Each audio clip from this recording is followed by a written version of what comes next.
17 on the track, man. Yeah. Looking like a trapper when I walked in the building. Hey, this King CeeO, you tuned in to Trey Lord TV. Know my friends, they killing. All these hoes I'm killing. Nigga came from. I'm your host, Paige Alexander, and you are tuned in to Trey Lord TV. Today I have the privilege and the honor of connecting with Atlanta's own and Street Execs own King CeeO. Greetings, how you doing? I'm great, how are you? High fives. Yeah. Looking good. Thank you. I just joined the beauty game. And how's that working out for you? It's lovely. You know what I'm saying? Ever since I became an internet model sensation, you know, my life has been so much better alongside producing. You know, you gotta spread your wings a little bit. I see that. Well, what I can say is what I'm coming to you today with is basically what you're known in the streets for. You know, your incredible work, your incredible engineering. Talk to me a little bit about that. How's that going for you? Oh yeah, that's great. I actually record everybody in Atlanta that has good sounding music. If their music doesn't sound good, it's probably because they don't record with me. But most of the people that have good sounding music, like Young Dirk, I've engineered for him. I've engineered for the likes of 2 Chainz. I've engineered for, of course, Schoolie. I was Schoolie engineer for a long time, which is not an easy job because he's so super talented. So he doesn't write, so he does everything in the booth. Of course, you know, I engineer and produce for Schoolie and Bankroll Fresh and KeyGlock, and engineer for Young Dolph and Paper Out J Fizzle and shit. The list goes on and on and on and on.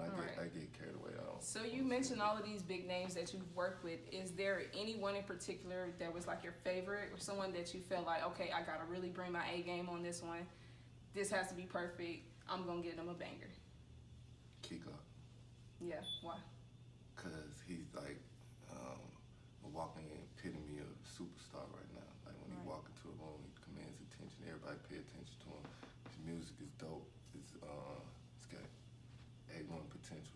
So when he show up, I stop what I'm doing, pull out my beat machine, and we lock into the street room. So if you have a session book and then KeyGlock show up, I apologize in advance because I gotta go in here. You know what I'm saying, with the superstar. So I believe in a young man. He just turned 21. Like, he's super young. He's got superstar written all over him. I think he's gonna go far. I want to be a part of it. So we're gonna rock out Glaucoma on the way. Right. So, in getting your creative flows going and everything, what kind of kickstarts you into preparing something like a masterpiece? What does it? What's the recipe for it? Well, you know, there are several things that I'm required upon starting a session. Oh, here we go. He's one. Right. That guy right there is my favorite accessory because every time that I'm following Drown's inspiration, voila. Right. Wow. Pizza box. Pizza box. Tell me why you call it pizza box? Where did that come from? Okay. This is what I call a pizza box. This is a stuffed swisher. Would probably be the proper terminology. Because any of my 420 friendly friends know the first thing you do with a swisher is, of course, you split it down the middle, and then but you can't take full advantage of it that way. You're losing so much space that could be used to fill with high quality THC products. So much real estate. Yeah, so rather than do that, I choose to stuff these. And you know, currently right now, everybody's on their backwood kick, and I don't know how y'all keep smoking backwoods and acting like your throat not falling apart. Like, it feel like I'm getting throat cancer as I'm smoking this shit. Like, and you know, I'm an OG, baby. I'm an 80s baby. Right. I ain't switching up the flow for culture. And if you was born in the 90s or something, you smoke a backwood, cool for you, daddy. You know, I'm smoking pizza box. Right. Yeah, individuality. That's what this stands for. This is individuality. Be you. Fuck what the masses talking about. Period. Oh, hold on. The masses say period. So Period. That's what that's. Period. Dot. Got you. Yeah. Right. Okay. So look, it's no secret that you know had this long-lasting relationship with Bankroll Fresh. You know, rest in peace. That's my brother. Street. I'll never take this off. I sleep in it. I shower in it. I give fantastic back shots in it. You know what I'm saying? Like, I never take it off. Never take it off. Right. Respect. So, you know, I have to admit, you know, prior to the interview, he did disclose with me that he had this feeling in the back of his head that the track Walk In wasn't going to make it, like it wasn't good enough. Well, necessarily. I just thought, like, look, let me tell you what happened. Walked in which I got a plaque hanging on my wall for right now. It's beautiful. It accents the, my border in my living room. But beside that, while I was in the street room, if you look to your right over here, you don't got to scan, but it's a door over there. That's the Street Execs room. That's my favorite room to record in here at Street Execs Studios, booking number 678-337-8212. But back to what I was saying. We were in there, and I walked in the room, and there's a producer who's very, very popular in Atlanta. This is my close friend. I actually met him as a cameraman, and his name is 217, and he is a wonderful, wonderful, wonderful young man. He's a great personality. But either way, he was in there working on the beat, and I was like, this sound like that. I was like, oh no, we're not gonna do this again. And I was like, this is what y'all think gonna work? And everybody in the room was like, yeah, Strap the Fool was in there. He was like, but it's hard. And I was like, oh, okay then. Well, in that case, I'm gonna go with it. I don't know. So I went and paced around or whatever, went and smoked me a pizza box.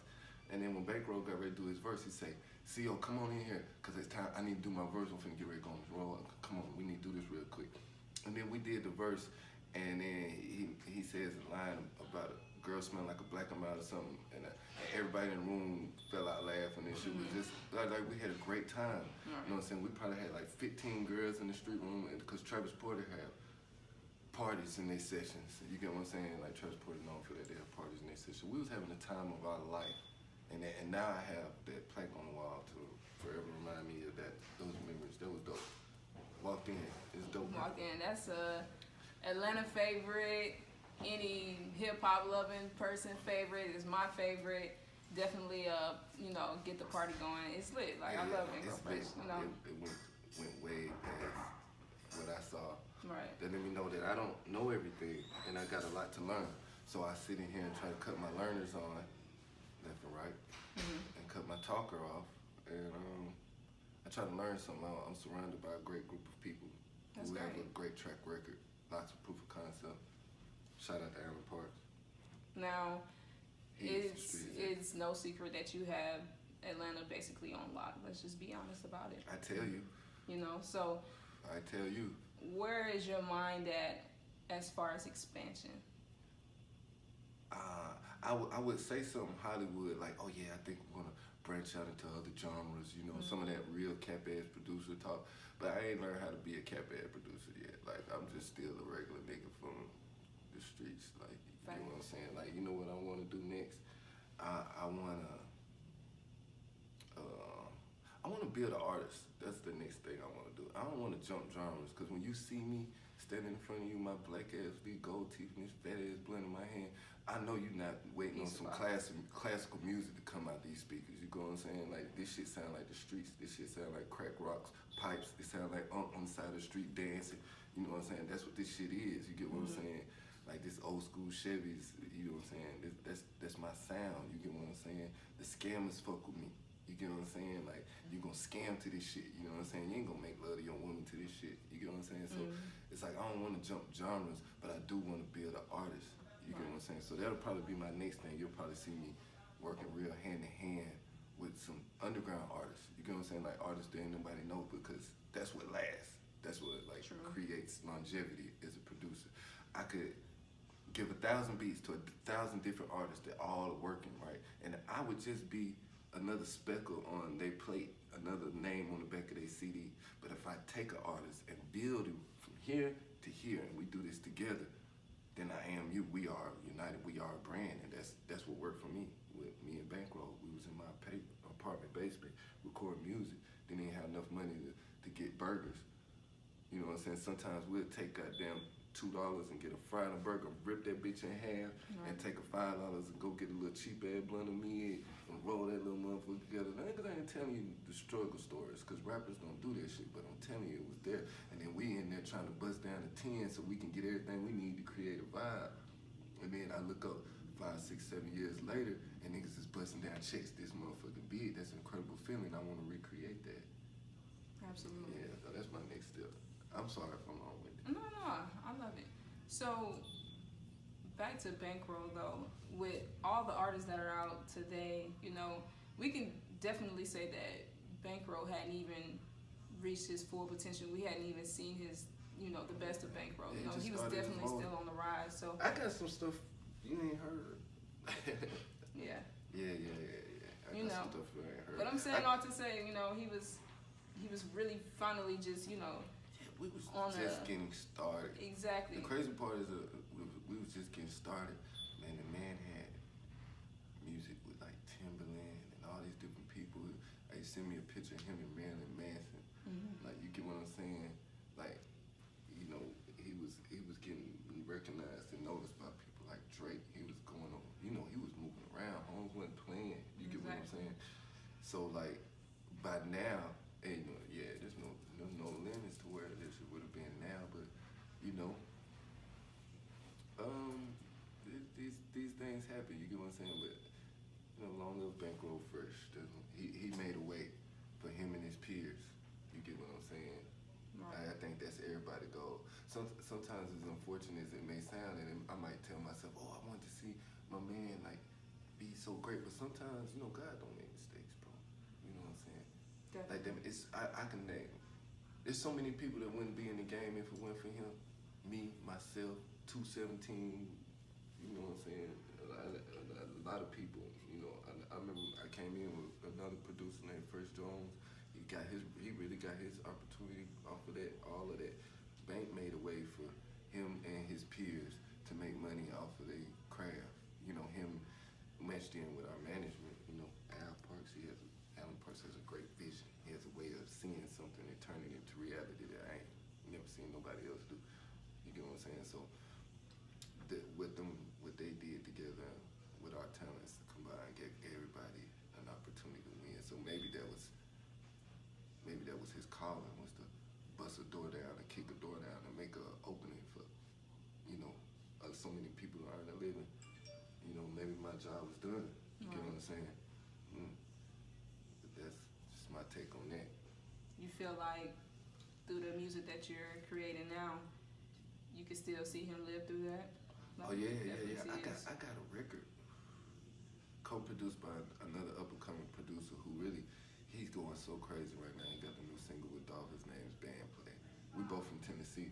Oh, okay. And I didn't know him from Tennessee though. I don't want to make it sound like that, but he's from Tennessee, and we met here through a mutual friend that was also from Tennessee. We met and connected and started working on beats together and hanging out, whatever. So we got a record that I re-rocked. It's an old Bankroll record that nobody ever heard, and it's called Bless the Streets. So speaking of blessing the streets, do you think you will put it out anytime soon? I got it. It's technicalities to it, but yeah, hopefully I'll be able to get it to the world really soon. I actually got a whole EP that I would like to get to the world, but there's multiple people involved. We all need to sit down at the table and make sure I's are dotted, T's are crossed, and everybody on the same page. Maybe the world to get it. I would love to give it to y'all. Right, so tell me how you got involved or connected with Street Execs. How did that transpire?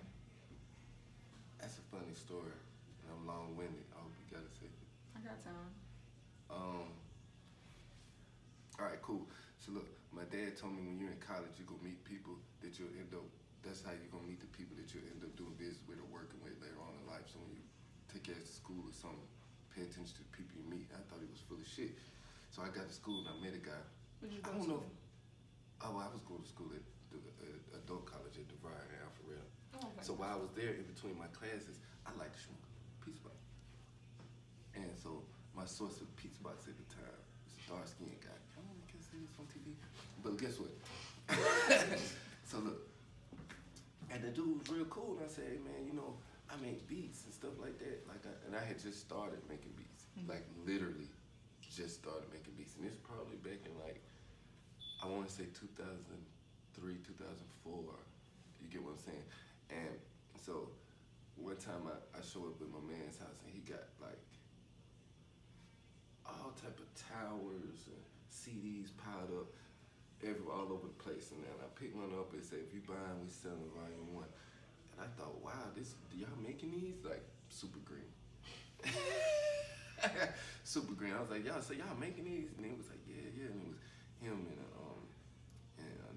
this one of his business partners, Techniques at the time, Techniques, and it was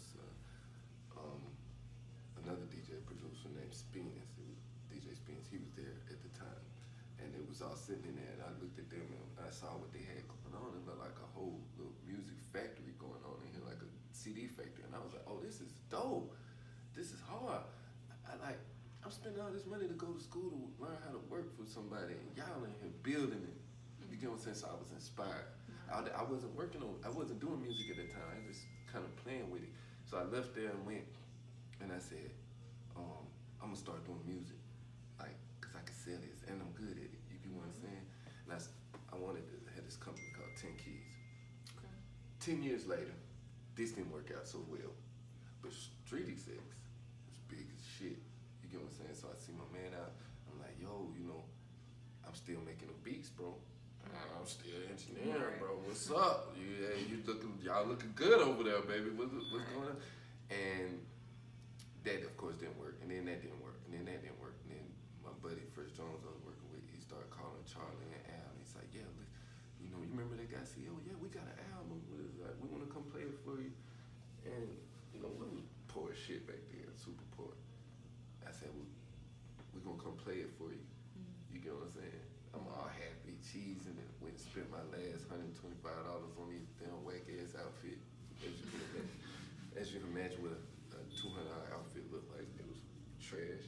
So I'm standing there smiling goofy, and Al and Charlie come in, and they listen to the music at Porterhouse Studios way before Street Execs Studios was around. Okay. And they listened to the tape, and somewhere around track 15, they stopped and said, oh, that's hard. And then that was it. And then it was like, oh, that's dope. I walked out. And I was like, I looked at my buddy Fresh Jones. I said, hey, what now? Which one you signed? And then nobody got signed. Nobody even said anything about the tape besides that was hard. So I asked him like, yo, bro, what's up? I need management, man. I'm trying to make some money off this shit. I can't keep chasing my tail. And he told me, he said, hey, look, you don't go looking for money. He said, go hit the streets, make some noise. And I promise me and every other management company in the city is listening. So I went to the streets. I found an artist named Fast Life Kurt. I started cutting records with him. I had another friend named Free Step. Step Foundation. Yes, Free Step. Step had met me and my buddy, and he put us in the studio. It was like, because I didn't have one. So Step put us in the studio where we could create. You get what I'm saying? So now I got a spot to create.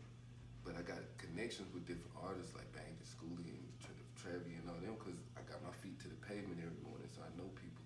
So it's like, I gotta make some noise, I gotta shake something. So we take the artists we got, put Schoolie on the record with him, and then we put the record out. It's called Having It On. Okay. We shot a little in-studio video for it, we put it out. And then every week we start putting out new music, not sleeping, no days off. Top of the day to the end of the day, recording, making music, putting it out. And then we start getting to come hang at the Street Execs office.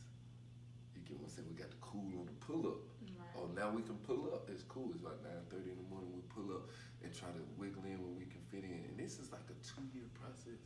And then they got ready to open the studio and say, yeah, we're gonna open the studio. Don't you know the engineer? Yes. Absolutely.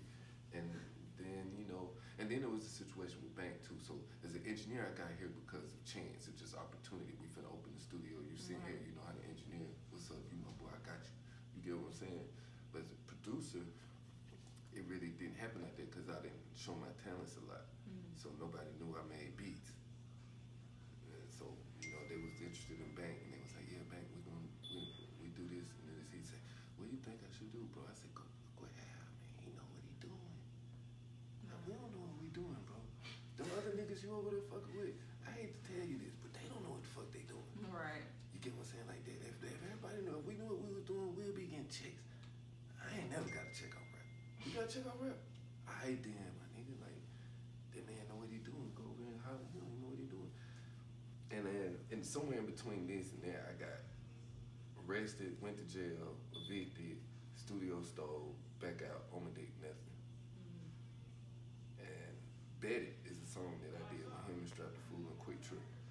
And so everybody keep calling me about the Betty record, like, ooh, the video hard, man. Fader magazine just brought this. I can't see through this shit because I'm homeless.